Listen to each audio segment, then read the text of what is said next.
اگر ہم غور کریں تو تاریخ اسلام میں ایک ایسی واحد ہستی نظر آتی ہیں جن کی عظمت ہر نسبت سے روشن ہے۔ وہ واحد امام جن کے بابا بھی امام تھے، جن کے نانا بھی امام تھے، جن کے دادا بھی امام تھے اور جن کے بیٹے بھی امام تھے۔ ماشاء اللہ، سبحان اللہ۔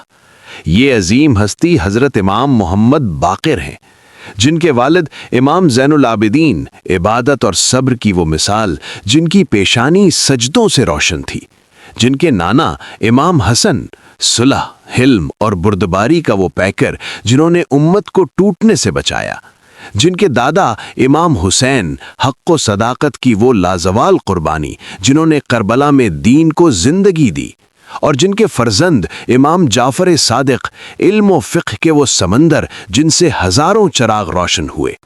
ذرا سوچئے، ایسی پاکیزہ گود، ایسی عظیم تربیت اور ایسا نورانی نسب، تو پھر امام محمد باقر کا علم کیوں نہ سمندر ہو، ان کی زبان سے نکلے الفاظ کیوں نہ حکمت ہوں، اور ان کا کردار کیوں نہ قرآن کی جیتی جاگتی تفسیر ہو۔ امام باقر نے اس دور میں علم کا پرچم بلند کیا جب حق کو دبایا جا رہا تھا۔ آپ نے تلوار نہیں اٹھائی بلکہ شعور جگایا، دلوں کو علم سے زندہ کیا اور دین کو اس کی اصل پہچان لوٹا دی۔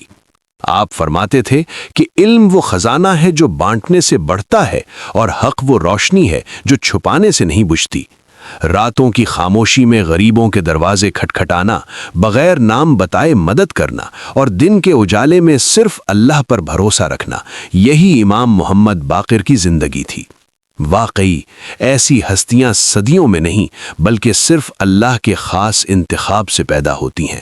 ماشاء اللہ، سبحان اللہ، صلوات اللہ علی محمد و آل محمد۔ ہماری جانب سے تمام مومنین اور پوری امت مسلمہ کو حضرت امام محمد باقر علیہ السلام کی ولادت باسعادت دل کی گہرائیوں سے مبارک ہو۔ اللہ تعالیٰ اس بابرکت موقع پر ہمیں امام باقر کی سیرت، علم اور تقوی سے رہنمائی لینے کی توفیق عطا فرمائے۔ آمین۔